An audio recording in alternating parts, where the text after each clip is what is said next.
about what I want. It's out of my hands now. The legal process has been set in motion. Once the process server is tracked, Meltdown shall have no choice but to bring our son back home where he belongs. Never mind what that might do to me. When you made your pass at Greg, did it cross your mind for a second what that might do to me? I told you nothing happened. I'm an idiot. Stupid, needy idiot. Of course you did. Because he turned you down. You two can't go on like this, you know. Yeah, what do you think?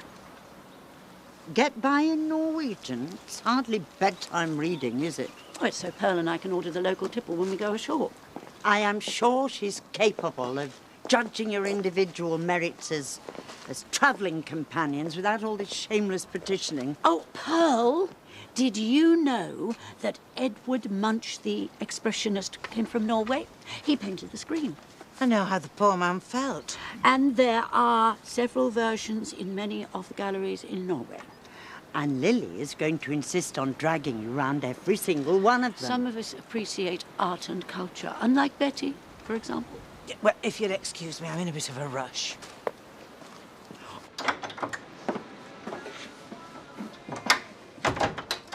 Babe, do you know where we put that beehive game that Sarah got to have for Christmas? Yeah, it's in the sideboard. If you'll give us someone to play with, I'm a bit tied up until tonight. I'm going to take it round for TJ. Diane just rung. Terry brought him home from hospital yesterday. Well, you best not, Joe. If it'd been Sarah in hospital, you'd have torn Terry's head off. Yeah, well, we're out of the frame now, and anyway, I'm a girl. I won't do that to us. Look, Terry's on our backs already. Best not give him any more excuses. Just stay away, eh?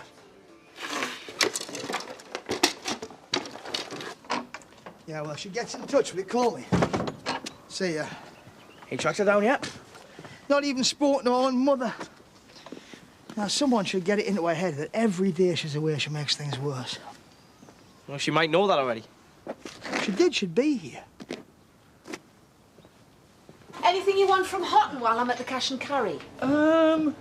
Freedom of expression and a new vibrant tasting menu, please. How about a job lot of those designer sausages from the butchers? They'll go down a stone with the judges. Sure they will. I'll see you later, Pet. Oh, OK. If we serve up sausage and mash to the food critics, no matter how artisan the sausages or how velvety the mash, we'll be laughed out of the competition. This is a review of The King's Head in Skipdale. Read it. And weep.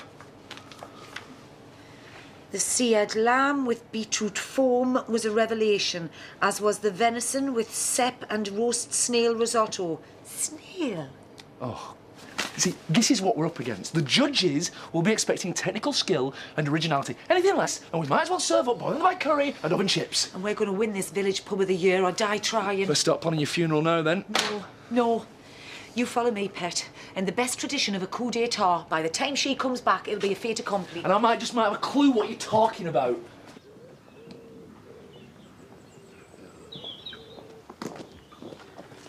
Hey, if you're going to hit me, I'd think again. Make an enemy of me and you've got me brother to deal with. Why would I do that? Well, the other day at the airport, if I'd have known the stunt your missus was going to pull, I'd have wrestled the kid off the prairie there and then. Yeah, well, so would I. I don't have a clue where they are and it's killing me. I just want my wife back. Oh, I'll tell you what, I'll get some cans from the shop and you can tell me about it. What's wrong with the pub? Oh, family dispute. 3-line whip. I won't tell if you won't.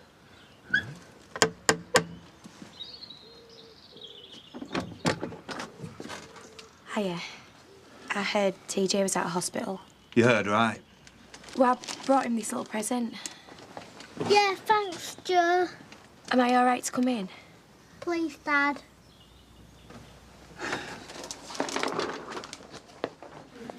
Buffalo steak on croûte with wild mushroom. Yeah, it's my new tasting menu. Or you could try my onion risotto with Wensleydale foam. I'll settle for a cheese and pickled sandwich. Oh, and could you make that too? Well, all right, how about this? How about I do you both the buffalo for half the price? Thanks, but no thanks. Mine on white bread. With a portion of chips, please. Well, I'm not sure I can cope with the complexity of that order, but I'll do my best. So, have you chosen your cruise companion yet? Oh, I'm virtually a prisoner in my own home. Every time I set foot out the front door, I'm bombarded by facts, figures and phrases to use in Norway. That's the price you pay for being so popular. The Queen must feel like this every day, surrounded by grovelling flunkies all vying for favours. I can't cope with the pressure. Why don't you just make up your mind and have done with it? Rodney, could I ask you a favour? Well, in the strictest confidence, of course. So do you like your present, TJ? It's blue. Brilliant. Will you play with me? Later, maybe. You could have killed him. Do you think you're going to fob us off with that? Look, it wasn't us. We got the all clear from the authorities. Well, whatever. I mean, as far as I'm concerned, you're not fit to run a business. So, if you don't mind.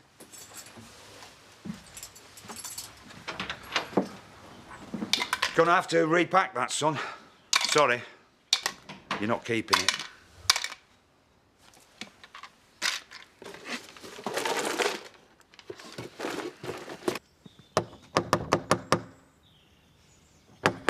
Seems as though Greg's not in. Maybe it's just as well. You all right, Vicar? Apart from the fact that my son's been abducted and I'm powerless to do anything about it, and my wife... She's not ill, is she? Oh, it's all such a mess. All I want is my son, and she looks at me as if I'm some kind of monster. Why don't you come with me? Right, so we mark this person up on integrity. 10, 11, yeah. And this one down for the person most likely to gossip about the state of Miss Small. 4, 7, 8, there. You have your winner. Right. See? But can you imagine us spending a week together and not wanting to push one another overboard? Overboard, eh? Oh. I could go that over you, young lady. Oh, Joseph, how are you? All the better for feasting my eyes upon this veritable pearl amongst women once again. Let me get you a drink. Yeah, or a pint might help steady the nerves after the blow I suffered last night. Hey, we don't want to hear about your private life. Well, you heard the Hot and Beck burst its banks. Yeah, it was on the news. Flooded all my ground floor. So until the insurance is sorted, I'm forced to fling myself on the mercy of anyone with a dry spare room. Yeah, well, don't look at me. I'd hate to inflict my daughter upon you. Well, Pearl could put you up, couldn't you, Pet? No, well, I couldn't. I already have a lodger, Lily. Oh, well, I'll just have to look for another port in the storm. Once I've dealt with this, cheers.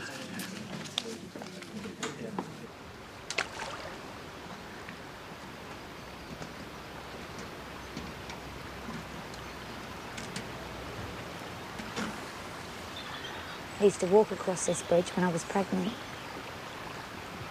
I used to imagine playing poo sticks with a toddler of my own. You can still do that, love. What, by snatching another woman's child? It's your little boy, yours and Ashley's. You want him to come back to his mum and dad at loggerheads, fighting all the time. I don't want him to come back at all. I can't help it. It'd be so much easier if him and Mel just disappeared. Leaving the coast clear for you and Greg. Dare you, Dad? Why, Laurel? Upsets like this should bring you together with your husband, not with some other bloke. All right, I'll tell you. If you really want to know, I'm not going to like it then. If I do nothing, I could lose Arthur. If I do something, then I'm pushing Laurel further away.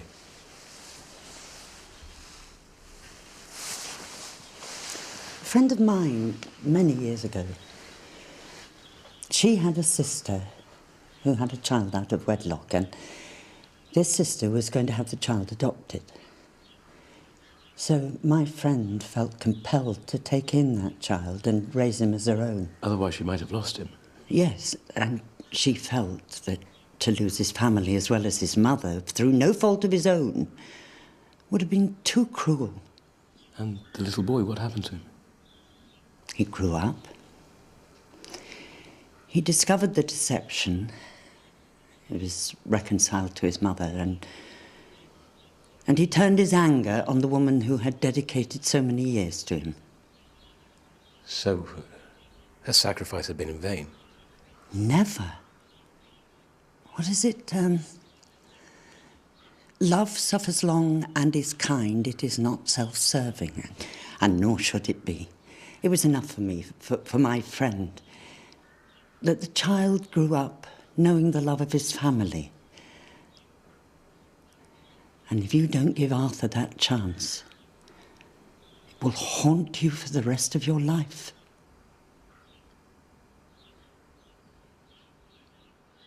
You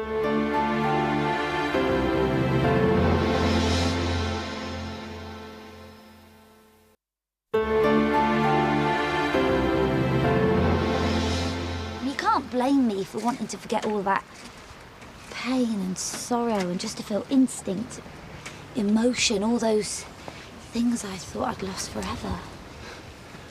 But with Greg? Well, it could have been anyone. He was sympathetic, kind, understanding, warm there. Dad, don't look at me like that. I came to my senses soon enough. I felt stupid, pathetic, cheap, desperate. Then it was a reaction to your loss. I read that in a book that Ashley gave me. Grief, it's us all in different ways. Yeah, and it turned your daughter into a slut who's rejected her own son. Wanted to know the truth, Dad. Well, you got it. I dread to think about sitting in some dingy hotel room with that baby. I mean, God knows what's going through her mind.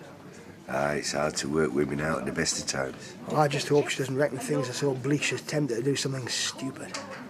Well, you better get to the coppers sharpish, haven't you?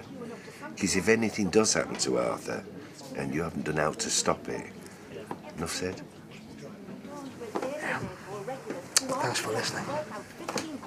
For a plate of rabbit entrails. Seeing as we're up against every designer gastropub worth its salt, we've got to push the culinary envelope to stand a chance. Carry on like this. The only envelope we'll be pushing is from the official receiver. Back to basics. By tonight, as agreed. Or there won't be a pub to judge. Ignore them all on. As an equal partner in this business, you have my permission to squeeze those bones of culinary creativity until the marrow squirts out. Oh, do you know what? Just let me know when you've made your flaming minds up, because until that day, not a morsel comes out of that kitchen. It's another fine mess you've got us into, so sort it. I must thank you for your hospitality, Rodney, but I'd best be cracking on. Try and find a suitable billet. Hey, I believe Betty's got a room day spare. I've a comfy sofa. You're quite welcome to bunk down with us girls, temporarily, of course. A thorn between two roses, eh? It'd be an honour, and I assure you, I'm domesticated, house-trained, and I cook a superlative coq au vin. Man after my own heart, eh? Val. So, the salty old sea dog washes up again. The pleasure's all mine. Edna, a vision of loveliness as always. I wish I could return the compliment. And Lily, a rose by any other name. Yes, all right. Pearl, I've been researching Norwegian folklore, and I've found some fascinating information about trolls.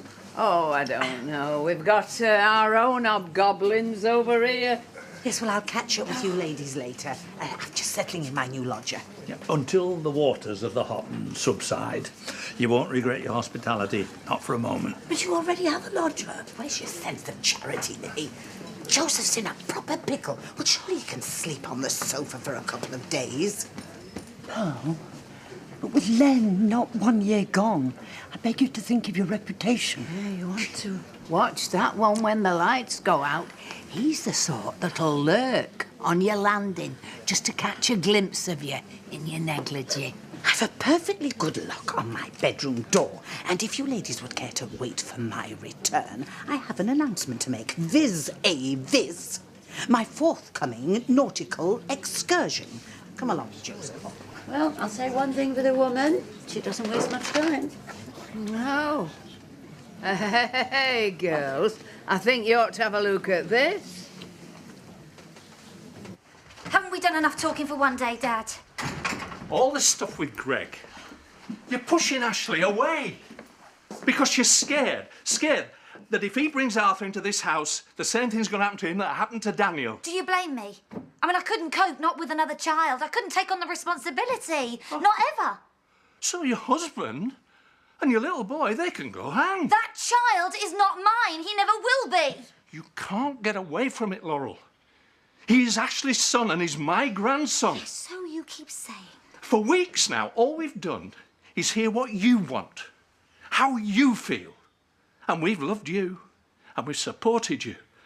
And then you go and throw this kiss with Greg at Ashley, and you seem determined to scupper any chance he ever had of being a dad to his own son. What's he ever done to deserve that? Eh? And since when has my daughter become so flaming selfish?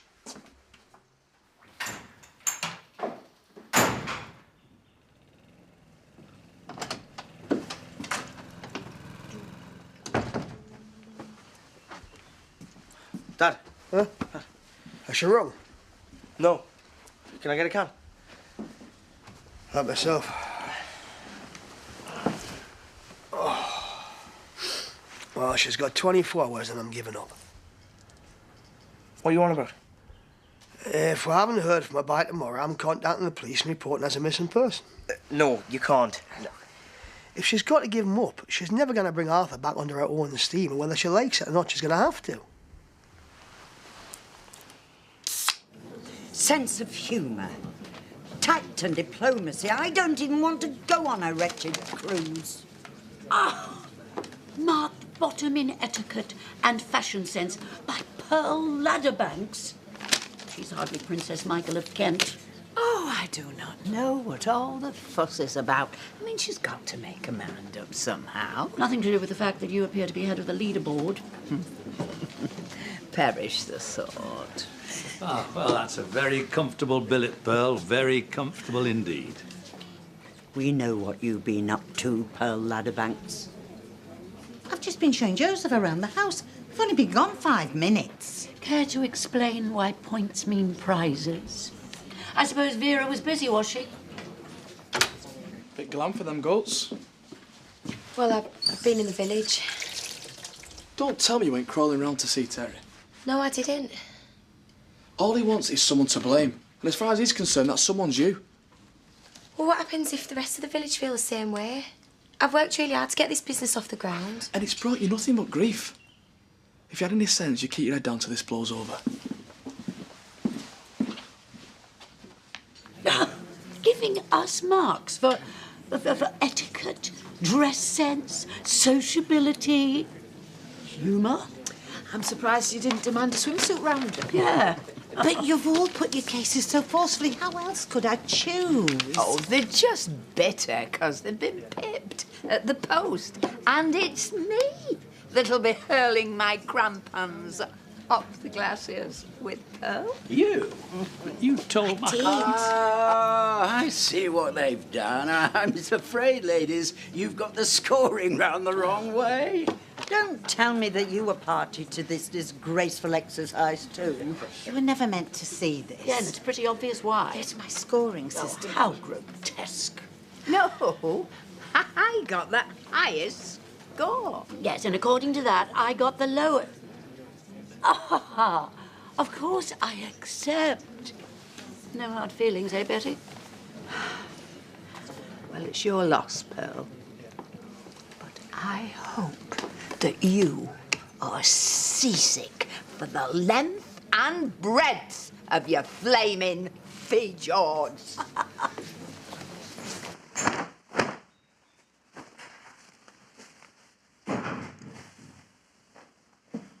I thought you had a parish meeting tonight. I've cancelled it. so I can be with you. No, the last thing you wanted to do this morning. I was cruel. Thoughtless. And judgmental. I'm sorry. Ashley, you're a good man. And a good husband. And I don't know how I would have got through the last few weeks without you. We'll get through this ordeal. And we'll be the stronger for it. Invincible. I love you so much, Laurel.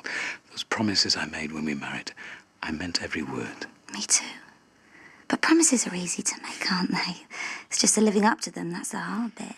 One day, we'll look back at this terrible time and see how it made us stronger as a family. You, me, Gabby, and Arthur. You still want him back? I won't give up on my child. And I won't ask you to. He's your boy. And he needs his dad.